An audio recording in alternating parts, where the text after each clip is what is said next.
Ladies and gentlemen, good evening. The wonderful Tucker Carlson. Give a big applause to him, please.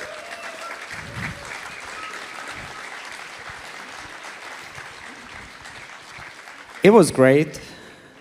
It was really great what you were saying. I don't remember a single word, but thank you. This is how the job is done. You should be a politician, right?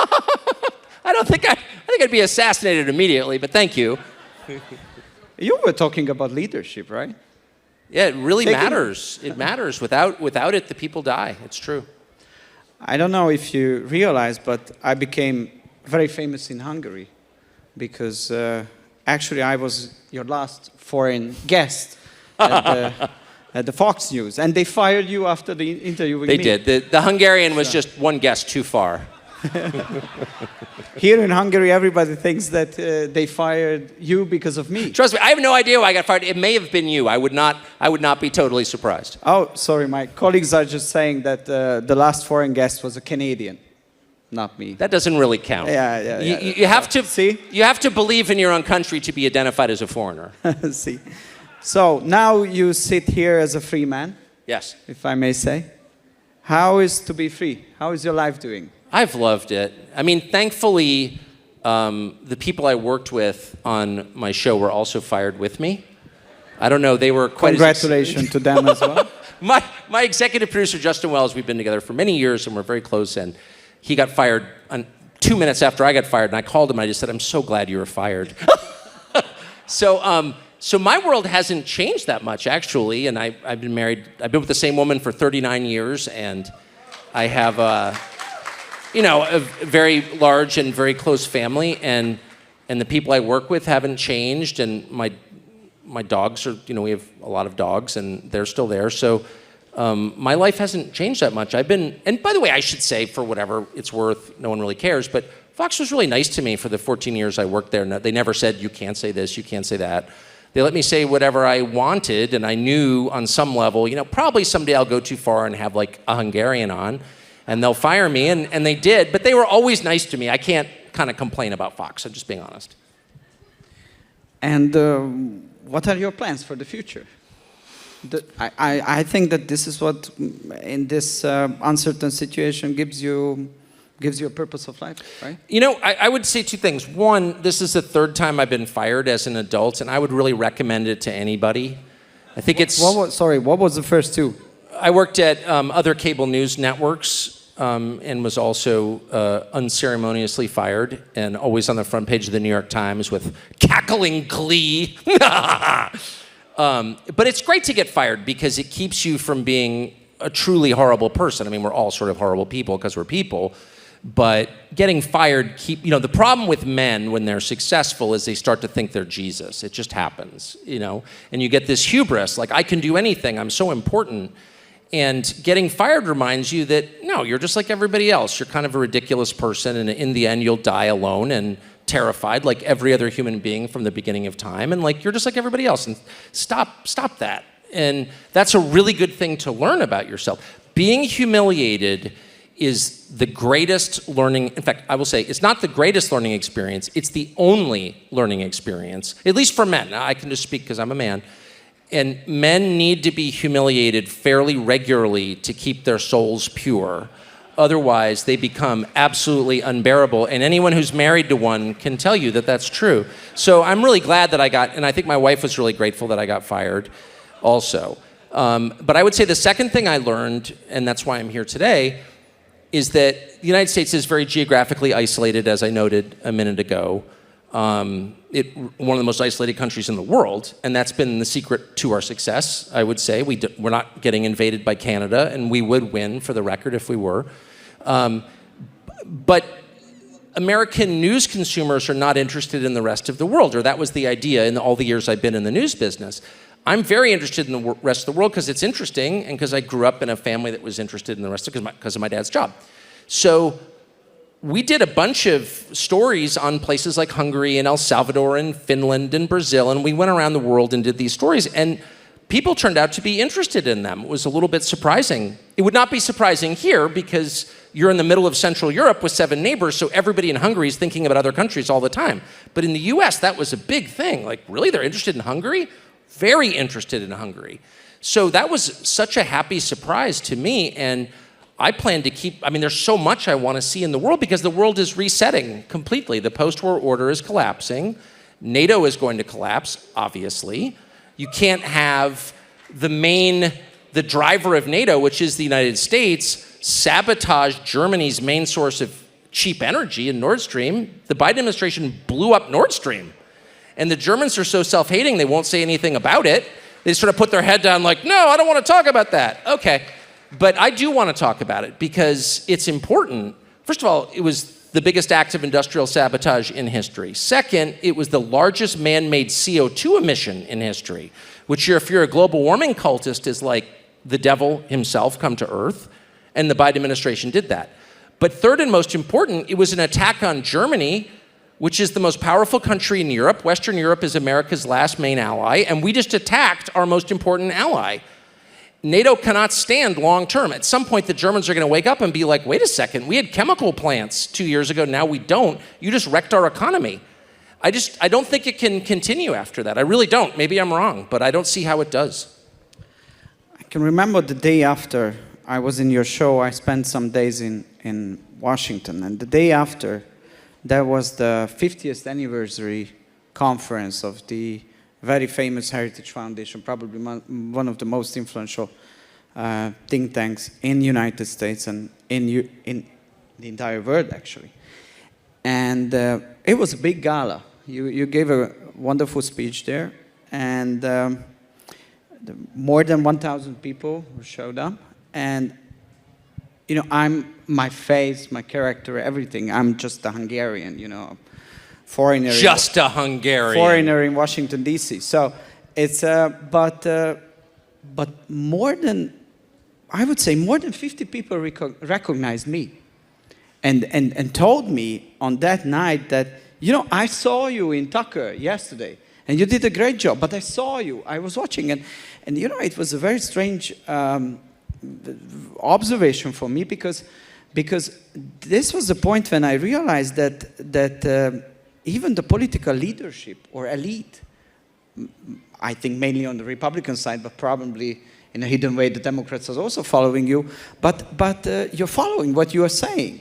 I mean, which is, I think in the 21st century media environment, when you have, you know, opinions coming around, and it's very easy to get an opinion, very easy to create a narrative that there is one single person and there's one single show who is a trendsetter not only for the ordinary people, but also for political elite and political leadership. This is quite something. How does it give you a responsibility, or do you recognize that? I mean, I don't have a lot of self-awareness. I wear the same clothes every day. I have the same haircut I had in high school, so I'm not very aware of myself. I'm faintly aware that I'm faintly ridiculous, but that's all I know.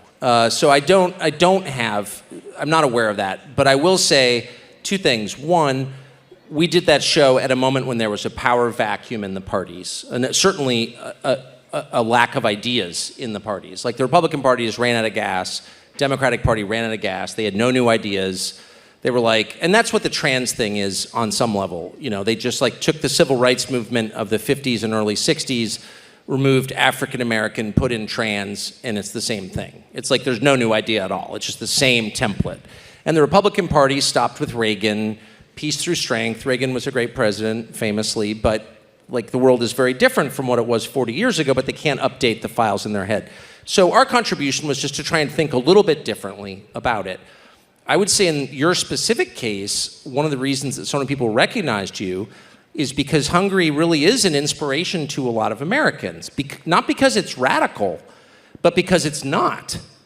It's interesting. So there are revolutions all over the world all the time. My country, thank heaven, has been immune from that for 250 years, but there are always revolutions, and they always promise utopia, and they always fail to deliver. Hungary is so inspiring because it's doing the opposite. It's not a revolution, but it's also not a counter-revolution. This is my read on it. This is a country that knows who it is, understands its own culture, and has decided to preserve it. Not through any radical means, not through gunfire. I mean, just as an outsider, one of the things that instantly strikes me is that Hungary is at the center of the conversation in think tanks all around Washington. How do we stop Hungary? How can we get US taxpayers to send more money to Hungary to stop Orbán? Because that's democracy. When a superpower subverts a democratic election in another country, that's democracy. Anyway, but they're very obsessed with Hungary because it's such a huge threat. But I come here and I notice, first thing, how moderate your politics are. Like, no one seems on the verge of killing anybody else. Even the people who hate Orbán don't seem like they want to kill him. They just don't like him, or they want somebody else, but they don't. It doesn't seem superheated and crazy. It doesn't seem revolutionary. It seems just the opposite of revolutionary, actually. And there's something wonderful about that. There's something wonderfully moderate about that. What Hungary is saying to the West, we want to be part of the West. Hungary is part of NATO. It's not doing anything crazy or revolutionary. It's just like, hey, maybe don't push your garbage on us so aggressively. We've got our own thing going on here. We're pretty happy with it. Maybe you just leave us alone a little bit. I just find that thrilling to watch. Thrilling because it's rational. It's incremental. I hate revolutions because they never improve anyone's life. And Hungary, again, is a model for how you can preserve your dignity. You can have a pro-human society without killing anybody, without screaming, and without blowing up what you already have. It's awesome. I think this audience never heard anything like this before, that the Hungarian politics is very relaxed. So you should come to the United States or go on Twitter for a day. Yeah, whoa. True. So Matthias Corvin's Collegium is an educational institution. This is the main reason why I wanted to have a discussion with you, not just touching the very important political issues, but talk for younger generation. We have many young people in the audience, and many of our students, and I want to ask you about your experiences on education. So it's like, what was the best thing you learned from your school? What is the best advice you can give to young people now, all over the world, here in Hungary and in your country, United States? I mean, the American education system, which is very famous and still mildly prestigious, is so different from the European system, and particularly from the Hungarian system, that I'm not sure there are any lessons to draw directly. From my experience, was the most important thing I ever did, other than get married, was read books. Not tweets, not electronic, but paper books in traditional form, and read them every day. And that, to me, is education, is reading. But books. My father, who is a self-educated person, entirely self-educated person, but a deep intellectual, and was smartest man I've ever known, his most acid, his most biting insult to people who presumed to be intellectuals always was that he would always say, he reads magazines. In other words, he has a shallow understanding of whatever it is he's expounding on. And there's something about forcing yourself to read a book all the way through to sustain an argument or a series of connected ideas for 300 pages that's entirely different from consuming information online or in shorter form. So I would just encourage, schools come and go, and their purpose changes over time. Most modern universities were once effectively seminaries. Now they're anti-God. So colleges change, but reading books themselves do not change. If you read good books consistently through life, you will become educated in a true sense and wise, which is the point. It's not, accumulating information is not the point. Your iPhone can do that. Becoming wise, able to discern between good and bad, truth and falsehood, that's the goal. And, we have this overwhelming, this is a nice song, yeah. But, getting knowledge is one part, and being well informed is the other part. So we have this overwhelming noise online. What would you recommend for young people, how they can become and remain well informed in this online news? Okay, following Tucker Carlson, but No, what are the other platforms? No, or I would ways of. look. If start with the knowledge that you're being lied to at scale, not just one person, but a collection of people, a network of people acting in concert, knowingly or not, with one another in order to tell you things that are not true, and not just not true, the opposite of the truth, and that there are reasons this is happening, but it is happening. That's the thing to know. So, I mean, I personally, I hate to say this because it's very dark and cynical, but it's also true. I assess people's honesty by how the so-called mainstream, which is not mainstream in any sense, but the predominant voices regard them. So if somebody in power says, well, you're not allowed to think that, my first question is, well, why? Probably because it's true, actually. Probably because it's true. Very few people are punished for lying. I can't remember the last time I saw a public figure in the United States punished for lying. They're caught all the time. No one is ever punished. Instead, people are punished for telling the truth. Maybe not the whole truth, maybe a variation of the truth, maybe just something that points toward the truth. But it's the truth that is illegal. And so I assess it in reverse. If the people I don't trust, if the Atlantic magazine is screaming that you must go to jail or be silenced, I want to know what you're saying. Because I bet it's a little closer to the truth than what the Atlantic magazine is telling me. In fact, I'd bet my house on it. And looking back, what advice would you give for your younger self? My younger, don't be so arrogant. I would give that advice to my aging self. I would give that advice to every human being, and it's advice I've given my children many times. Don't be so quick to assume you're right. Don't be so quick to assume you know. Don't be so arrogant in the way you approach other people. Don't be so judgmental. Forgive us our trespasses as we forgive those who trespass against us. It's conditional. You're not forgiven until you forgive. And when you realize how stupid and silly you are, you're much more likely to forgive, and you're much more likely to be open-minded. Don't assume you know. Just in your own life, if you've ever known someone or had a close relative, and everybody here knows this experience, who's gotten divorced. You have a close friend or a sibling who's getting divorced. And when it first happens, you think, well, one part of the marriage, the husband or the wife, was horrible. He was an alcoholic. He cheated on her.